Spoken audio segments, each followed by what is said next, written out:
ये है दिल्ली दर्पण।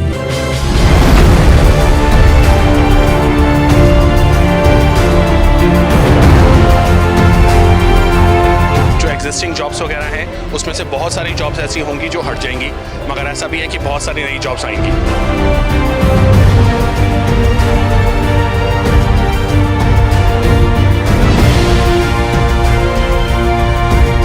इस टाइप के एआई ऑडिटर का हो गया, एआई कंटेंट जनरेशन का हो गया, इस टाइप के बहुत सारे नए अलग अलग जॉब रोल्स हैं जो इसमें आपको बताए जा रहे हैं, जो आने वाले टाइम में और ज़्यादा उभर के आएंगे।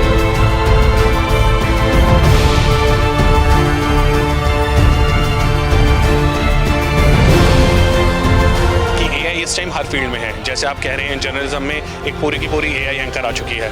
जब हम इंस्टाग्राम में बात करते हैं तो यूजर जनरेटेड कंटेंट इतना आ रहा है कि आप जिस टाइप का कैरेक्टर का एआई एंकर आ रही हैं, एआई एंकर वगैरह आ रहे हैं। एआई से म्यूजिक जनरेट हो रहा है। suno.ai करके एक ऐप है जहाँ पे आप कोई भी लिरिक्स लेके पूरा का पूरा म्यूजिक साथ में जनरेट करवा सकते हैं।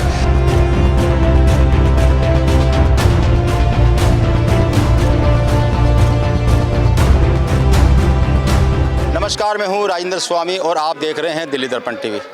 इस वक्त हमारी मौजूदगी पीतमपुरा के इलाके में जहाँ एक हिंदू सम्मेलन हो रहा है और इसी सम्मेलन में कुछ स्टॉल्स लगे हुए हैं और ऐसे एक स्टॉल पर हमारी नज़रें लगी हैं जहाँ पर एआई के बारे में एक क्रैश कोर्स ऑफ़र किया जा रहा है।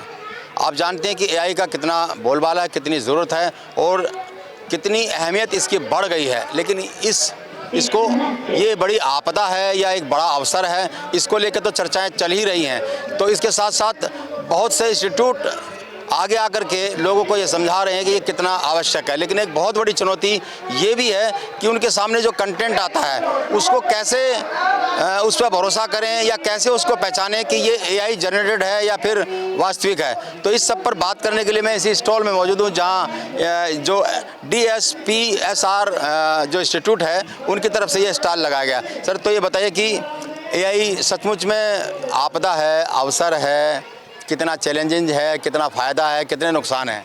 सर देखिए, दोनों चीज़ें हैं। जो एग्जिस्टिंग जॉब्स वगैरह हैं उसमें से बहुत सारी जॉब्स ऐसी होंगी जो हट जाएंगी, मगर ऐसा भी है कि बहुत सारी नई जॉब्स आएंगी। अब जब बच्चा एक नया आता है, कोई अपने कंटेंट को देखता है, चीज़ें देखता है, तो बहुत सारे ऑनलाइन चीज़ें होती है जो उसको नहीं समझ में आती कि सही हैं, गलत हैं, असली है, नकली हैं, उनको पहचानना, प्लस अपनी जॉब्स के अंदर उस चीज़ से तैयारी करना कि हम आने वाली जॉब जो चेंज आ रहा है मार्केट में एआई टूल्स की वजह से, जैसे बहुत सारे नए नए एआई ऑडिटर वगैरह के नए नए रोल्स आ रहे हैं, उनके बारे में सीखना, पता होना। हमारे जो पेरेंट्स हो गए वो किस टाइप का कंटेंट कंज्यूम कर रहे हैं, वो कितना सही है, कितना गलत है, वो एज्यूम करना, वो सब चीज़ें इसमें सिखाई जा रही हैं।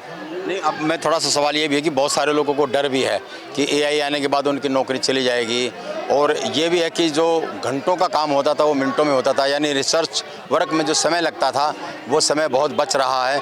तो ये नौकरियां बढ़ाएगा या नौकरियां ले के जाएगा? अभी आपने हालांकि कुछ बताया, लेकिन थोड़ा डिटेल में हम जानें कि ये कैसे नौकरियां बढ़ा कैसे सकता है? सर, दोनों काम हो रहे हैं। मैं आपको एक एग्जांपल देता हूँ। एक चीज़, जैसे कंप्यूटर आए थे तब बहुत सारे ऐसे काम थे, बहुत सारी ऐसी नौकरियां थी जो हट गई थी, मगर ऐसा नहीं है कि नई नौकरियां बनी नहीं थी। तो जैसे कंप्यूटर आने पे बहुत सारी नई अलग अलग प्रोफाइल्स बन के आए थे, वैसे ही एआई आने पे वो एक अलग तरह का टेक्नोलॉजी आई थी। इसमें ये है कि जो जैसे हम एक चैनल चलाते हैं तो हमारे पास रिसर्च टीम होती है, 4-4, 5-5 लोगों की, बड़े बड़े चैनलों में इससे बड़ी भी होती है और कई घंटों लगते हैं। लेकिन ये रिसर्च वर्क एआई के आने के बाद जो कई महीनों का काम था वो कई दिन में पूरा हो जाता है। तो नेचुरली इतनी बड़ी फौज जो रिसर्च में लगी रहती थी यार, जो डिजाइनिंग में करते रहते थे, उनकी तो कमी आ ही जाएगी। तो ऐसे बहुत सारे सेक्टर हैं जहां एआई के आने के बाद जो बड़ी भारी भरकम टीम लगती थी वो कुछ लोग उसको कर पाएंगे। बिल्कुल सर, ऐसा हो रहा है और ऐसे आगे और ज़्यादा होगा।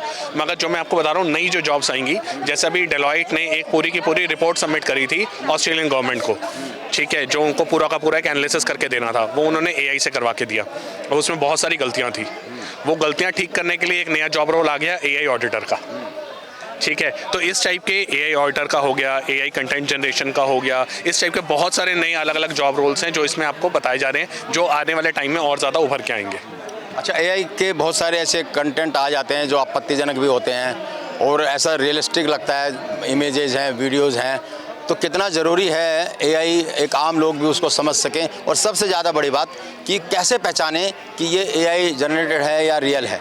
सर देखिए, पिछले कुछ समय में एआई है या असली है, इसको पहचानना और डिफरेंशिएट करना बहुत मुश्किल हो गया है और ये गैप धीरे धीरे कम होता जा रहा है। मगर अभी जैसे गूगल जेमिनाई ने एक नया ऑप्शन निकाला है कि जो गूगल जेमिनाई से या वीओ से वीडियो बनी है उसको आप राइट क्लिक करके चेक कर सकते हैं उसकी डिटेल्स में जाकर कि ये जेमिनाई क्रिएटेड है, या आप उसको अपलोड करेंगे तो बता देगा कि ये एआई टूल से बना है। अभी धीरे धीरे बाकी जितने टूल्स हैं वो भी ये चीज़ों में वर्क कर रही हैं ताकि कंटेंट को अलग अलग करके पहचाना जा सके। अभी हम जैसे पब्लिशर्स के कार्यक्रम में मैं गया था, वहाँ भी यही बात आ रही थी कि एआई को साथ लेकर चलें। कुछ लोग ये भी मान रहे थे, कुछ लोग ये भी मान रहे थे कि एआई के आने के बाद बहुत सारी जॉब्स ख़त्म हो जाएंगी। डिजाइनिंग का काम है उस पर, और जो कंटेंट क्रिएशन का जो काम है, जो लेखक होते थे पहले, और एक कॉपीराइट का इश्यूज़ बहुत ज़्यादा आ जाएगा कि कॉपीराइट को कैसे वो क्लेम कैसे होगा। तो इस तरह की चुनौतियाँ भी सामने आएंगी। तो थोड़ा सा दर्शकों को बताएं हमारे को कि वो समझ सकें कि ये कन्फ्यूजन दूर हो सके कि एआई के साथ चलें या उसके खिलाफ चलें। सर एआई के साथ ही चल सकते हैं, एआई के खिलाफ चलना तो ऑप्शन ही नहीं है। उसकी वजह है कि एआई इस टाइम हर फील्ड में है। जैसे आप कह रहे हैं, जर्नलिज्म में एक पूरी की पूरी एआई एंकर आ चुकी है। जब हम इंस्टाग्राम में बात करते हैं तो यूज़र जनरेटेड कंटेंट इतना आ रहा है कि आप जिस टाइप का कैरेक्टर एआई एंकर आ रही हैं, एआई एंकर वगैरह आ रहे हैं। एआई से म्यूजिक जनरेट हो रहा है। suno.ai करके एक ऐप है जहाँ पे आप कोई भी लिरिक्स लेके पूरा का पूरा म्यूजिक साथ में जनरेट करवा सकते हैं। वीडियोस जनरेट हो रही हैं, वो उसके बारे में आपको पता ही है। तो ऐसा कोई प्रोफाइल ही नहीं है। हम डेटा एनालिसिस की बात करते हैं तो julius.ai करके एक टूल है, वहाँ पे आप जो आप काम पावर बीआई में करते थे वो आप डेटा एज इट इज उठा के डालो और वो पूरा का पूरा उसका एनालिसिस करके रिपोर्ट कर देगा। अब तो एआई टीचर भी आ गए हैं और कंटेंट भी आ रहे हैं। जैसे मैंने आपको बताया, टीचरों के लिए भी सामने चुनौती है। अब बहुत सारे इंग्लिश स्पीकिंग कोर्सेज चलाते थे मैं जब सामने आता था, अब बिल्कुल एआई आती है जो आपको आपकी इंग्लिश अच्छी से प्रैक्टिस कर देती है। तो बात वहीं आ जाती घूम फिर के, हर चीज़ एआई पे डिपेंड हो गई तो खतरा ज़्यादा है। सर जॉब्स फिर वही घूम फिर के उसी सवाल पे आ जाता है। सवाल वहीं रहेगा सर, जो फिलहाल जॉब्स हैं उन पे खतरा है, मगर धीरे धीरे नई जॉब्स उभर के आ रही हैं जिसके अंदर हमें वर्किंग करने की ज़रूरत है, उनको समझने की ज़रूरत है और हमारी जो आने वाली पीढ़ी है उसको उसी तरीके से तैयार करने की ज़रूरत है। थोड़ा सा बताइए कि नई जॉब आएंगी तो किस किस तरह की हैं, वो कैसे हैं वो? सर जैसे मैंने आपको एक अभी नाम बताया था एआई ऑडिटर का, ठीक है, मैं आपको पूरी बात बता देता हूँ। डेलॉयट को एक एनालिसिस करने के लिए कहा गया, ठीक है, कैनेडियन गवर्नमेंट और ऑस्ट्रेलियन गवर्नमेंट की तरफ से दो अलग अलग रिपोर्ट्स थी, ठीक है। जब उनको वो एनालिसिस करने के लिए कहा गया तो उन्होंने जो रिपोर्ट थी वो सारी की सारी डेलॉयट ने एआई टूल्स की हेल्प से बना कर दे दी। अब उसमें बहुत सारी डेटा गलत था, ठीक है। अब वो चेक नहीं हुआ तो वहाँ पे काम आ गया एक नए बंदे का जो एआई के जो रिपोर्ट जनरेट करी है उसको ऑडिट करेगा कि जो चीज़ें उन्होंने बताई हैं वो सही हैं या नहीं है, कितनी सही हैं, कितना उस पर विश्वास किया जा सकता है ताकि वो गलतियाँ ना हो। काम एआई के साथ ही चलेगा, हमारे पास कोई ऑल्टरनेटिव नहीं है उसको यूज़ करके अपनी एफिशिएंसी बढ़ाने का। अच्छा, एक आम आदमी को एआई के बारे में जानना कितना ज़रूरी है? स्टूडेंट समझ में आते हैं, प्रोफेशनल्स समझ में आते हैं, अब तो डॉक्टर्स भी जो है ना एआई की मदद ले रहे हैं दवाइयों के लिए भी एआई। तो एक आम आदमी के लिए, एक आम गृहिणी के लिए, यानी कहें कि जो अंतिम पंक्ति का आदमी मजदूर है, उसके लिए भी क्या एआई ज़रूरी है? क्या वो जान पाएगा? सर देखिए, माइक्रोसॉफ्ट ने पिछले साल कुछ एक जॉब्स निकाली थी जो एआई से सबसे कम इफेक्ट होंगी, ठीक है। प्लम्बिंग, जो मिस्त्री वगैरह के काम हो गए, कारपेंटर के हो गए, ये सारे इससे बचते हैं। मगर एक पर्सन जो ये काम कर रहा है उसके लिए भी ये चीज़ें ज़रूरी हैं। अब जैसे ChatGPT ने एक नया टूल निकाला है, जैसे आपने डॉक्टर्स के बारे में बात करी, वहाँ पे हम पूरी रिपोर्ट सबमिट करेंगे, अपनी कोई डॉक्टर की पर्ची या अपने सिम्टम्स बताएंगे और उसको पूरा एनालाइज करके दे देगा।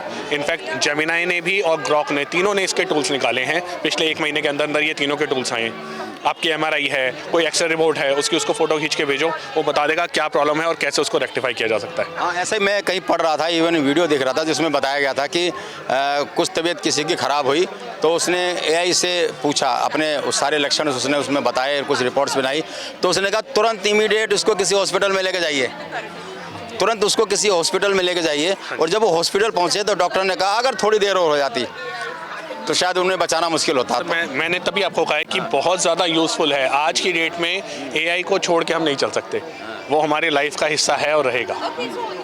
चलिए, तो एआई को छोड़ कर नहीं चल सकते और एआई सीखने के लिए आज यहाँ स्टॉल लगा है, मेरे साथ ये खड़ी हैं। कितनी कैसी इंक्वायरी आ रही है, थोड़ा सा आप परिचय दीजिए, आप कहाँ से हैं? सो मैं Delhi school of professional studies and research से हूँ। It's IPO university, Indraprastha university based college है। So we run admissions in professional courses, BCA, BBA, BCom और that BCom honours basically. So हम उसमें एक कॉलेज में इंटरेस्ट कोर्सेज के लिए, और हम अब professional courses certification course from IPO university हम वो भी करा रहे हैं। मैं पूछना चाह रहा था, एआई के लिए कितनी इंक्वायरीज आ रही हैं आप? सो सर कितने अभी जो चला रहे हैं? अभी आपको सर ने बताया AI के बारे में, तो हम AI का 10 आवर्स का क्रैश कोर्स करा रहे हैं, जिसका प्राइस वैसे 8100 है, पर अगर स्टूडेंट आज रजिस्टर करता है तो that is for free of cost. तो चाहे वो हमारे कॉलेज में लेके क्लासेस ले सकता है इवनिंग में 10 घंटे की, मतलब हर 10 दिन की, और या फिर वो ऑनलाइन भी ले सकता है। तो students are approaching for that, students आ रहे हैं, पेरेंट्स आ रहे हैं, कंसर्न पेरेंट्स आ रहे हैं, ऐसी क्वेरीज आ रही है बेसिकली। चलिए, तो बिल्कुल ये बड़ा अच्छा अवसर है जहाँ पैसे देने पड़ रहे हो। अगर इस तरह के कोर्सेज आते हैं, एआई के महत्व कितना है ये तो आपने सुना, बताया भी, लेकिन अगर इस तरह के कोर्स आपको फ्री में देखने को मिल जाए, करने को मिल जाए, तो एक बड़ा अच्छा मौका है। यहाँ पे रजिस्ट्रेशन हो रहा है जहाँ हिंदू सम्मेलन चल रहा है पीतमपुरा इलाके के अंदर। तो कैसी लगी ये इंटरेस्टिंग जानकारी आपको, और एआई के बारे में आप क्या सोचते हैं? क्या ये आपदा है या एक बड़ा अवसर है? बहुत सारे लोग इसके खिलाफ हैं कि ये देश में भ्रम फैलाएगा, कुछ भी गलत फहमियाँ फैला सकता है और जो बहुत सारी नौकरियाँ खा जाएगा। तो ये देश बड़ा संक्रमण काल से गुजर रही है पूरी दुनिया, और इस पर बहस अभी जारी है। लेकिन जैसा कि होता है, हर बार जब कोई नई टेक्नोलॉजी आती है तो वो नए अवसर भी लेकर के आती है, और इसी का नाम शायद विकास है, इसी का नाम विज्ञान है। आलोक भटनागर के साथ राजेंद्र स्वामी, दिल्ली दर्पण TV। लेटेस्ट खबरों के लिए सब्सक्राइब करें हमारा YouTube चैनल या फिर लॉग ऑन करें www.delhidarpantv.com। खबरों की कवरेज और विज्ञापनों के लिए संपर्क करें।